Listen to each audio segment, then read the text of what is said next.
बाज औरत की कहानी जो आपको रोने पर मजबूर कर देगी। आज रानी जल्दी उठ गई क्योंकि आज का दिन उसके लिए बहुत महत्वपूर्ण था।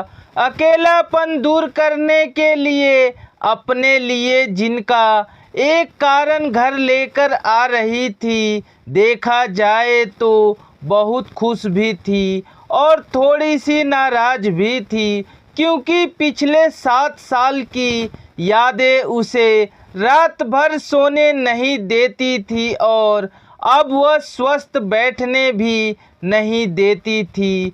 चाय का कप लेकर वह गैलरी में आकर बैठी और गुजरा हुआ कल उसके आंखों के सामने आने लगे। बेटा, तुम्हें ऐसा नहीं करना चाहिए था। शादी होने के बाद उसे अंत तक निभाना आना चाहिए। ऐसे ही समझो कि तुम्हारा नसीब ही खराब है। कोई क्या करेगा। अगर माँ बन सकती तो बात ही अलग होती। मैं माँ नहीं बन सकती, इसमें मेरी क्या गलती है। यह सब मेरे हाथों में है। क्या माँ नहीं बन सकती मतलब मैं इंसान नहीं हूँ क्या? मेरी कोई फीलिंग्स नहीं है क्या? मिनट मिनट में मेरा अपमान करने वाले, मेरा जीना मुश्किल करने वाले लोगों के साथ मैं ज़िंदगी कैसे बिताऊं? वह जो कहेंगे वह सुनना। रानी और माँ की यह सब बातें चालू थी तब पापा आए। यह देखो बेटा, मैं तो एक कपड़े की दुकान पर काम करता था। अभी उम्र हो गई है तो कोई काम भी नहीं देता है। और तुम्हारी भाई हर्षल तो परदेश में अपने गृहस्थी में मगन हो गया है। तुम कहती हो तो मैं तुम्हारे ससुराल वालों से बोलता हूँ, पर तुम अपने ससुराल वापस चली जाओ। ऐसा मुझे लगता नहीं। पापा, कुछ भी हो जाए मैं उस घर में वापस नहीं जाऊंगी। वहाँ पर मुझे घुटन सी होती है। वहाँ मिलने वाला अपमान, बेइज्जती से मैं थक चुकी हूँ। शादी के पहले मैं मेरे पैरों पर खड़ा रहना चाहती थी, पर मेरा ग्रेजुएशन होते ही आपने मेरी शादी करवा दी।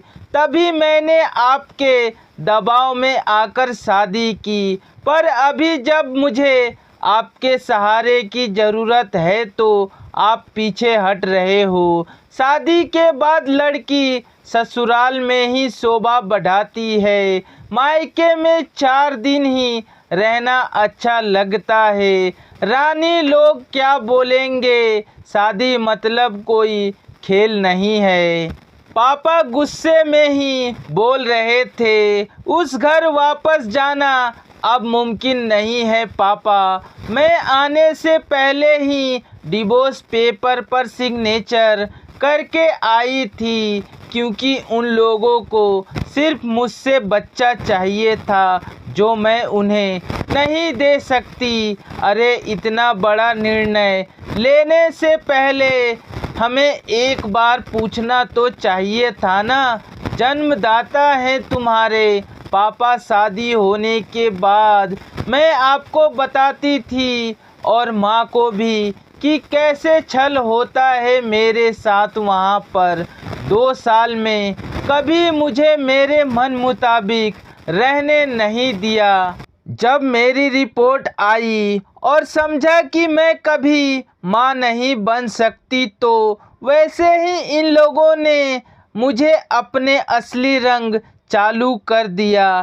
कैसे रहूँगी मैं ऐसे वातावरण में और इन सब से भागकर अपनी ज़िंदगी ख़त्म करने वालों में से मैं नहीं थी। यह देखो बेटा, हर्षल ने दिए हुए पैसे से ही मेरा और तुम्हारा माँ का जैसे तैसे खर्चा चलता है। उसमें तुम्हारा खर्चा उठाना थोड़ा सा कठिन होगा।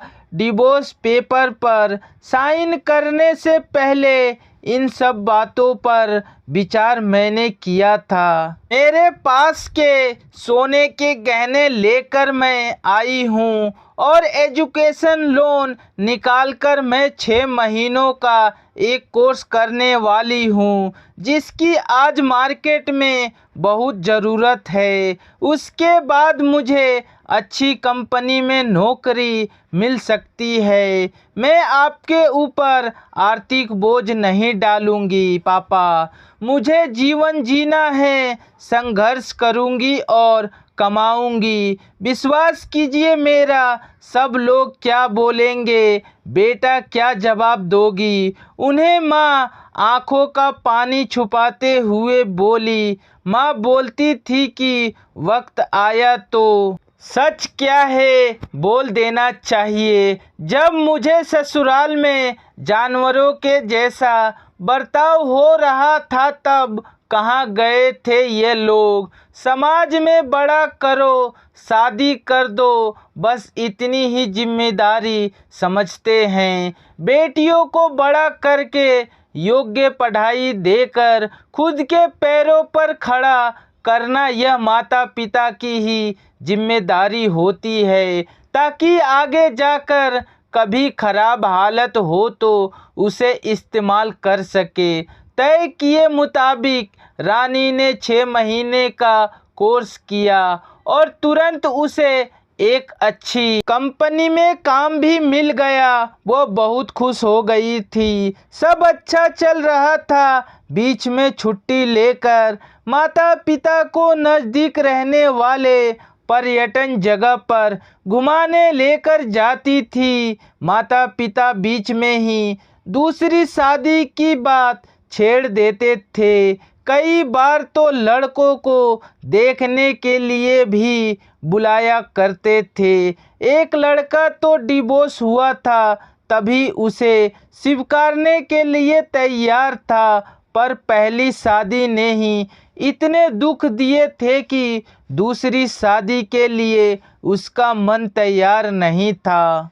ऐसा कितने दिनों तक अकेली रहोगी? जब तक हम दोनों हैं तब तक ठीक है, पर हमारे जाने के बाद तुम्हारा क्या होगा? सोचा है क्या कभी? उम्र भी कितनी छोटी है तुम्हारी अभी। ऐसा उसके पापा उसे समझा रहे थे। माँ पापा आप दोनों मेरी शादी का विचार करना बंद कर दीजिए। आप दोनों को खुश देखकर मैं खुश होती हूँ। मेरे दोस्त सहेलियाँ हैं ना मेरे साथ, क्यों करनी है दूसरी शादी भला? इतना आसान नहीं है बेटा। एक उम्र के बाद अकेलापन खाने के लिए दौड़ता है। माँ बोली। सच हुआ उनका ऐसा बोलना। आगे 2 साल में पहले माँ और 6 महीने में ही पापा का निधन हो गया। रानी अब अकेली हो गई। हर्षल भाई और उसकी पत्नी आए और साथ में चलो बोलकर औपचारिकता की, पर मुझे उनके साथ जाकर वापस बोझ नहीं बनना था। मदद के वक्त मेरे साथ खड़े रहो, इतना बोलकर मैंने उनको जवाब दिया। ऑफिस का काम और बहुत सारे दोस्त सभी लोग की शादी हो गई थी और वह अपने अपने गृहस्थी में मगन हो गए थे। जीने के लिए कोई लक्ष्य मिल ही नहीं रहा था उसे। छुट्टी के दिन ऐसे ही एक मैगजीन पढ़ते समय उसे सिंगल मोम पर एक बात पढ़ने के लिए मिली और उसे जीने का उद्देश्य मिला। उसने उस ही दिन तय किया और एक 10 साल की लड़की को गोद लेने का प्रयास चालू किया। प्रक्रिया बहुत बड़ी थी, पर बोलते हैं ना, मन में इच्छा हो तो रास्ता मिल ही जाता है। वैसे वह प्रक्रिया पूरी हो गई और आज वही दिन था कि वह उस लड़की को लेने के लिए अनाथ आश्रम जाने वाली थी। उस लड़की को घर लाकर वह माँ नहीं बन सकती, इस सोच पर और उस पर होने वाले सभी आरोपों को मिटा देना चाहती थी।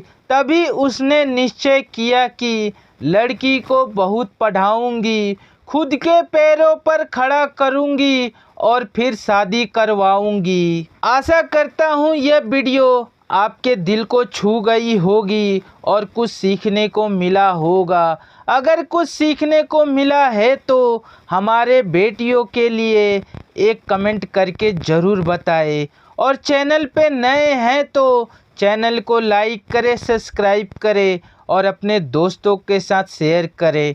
अच्छे रहिए, स्वस्थ रहिए। धन्यवाद।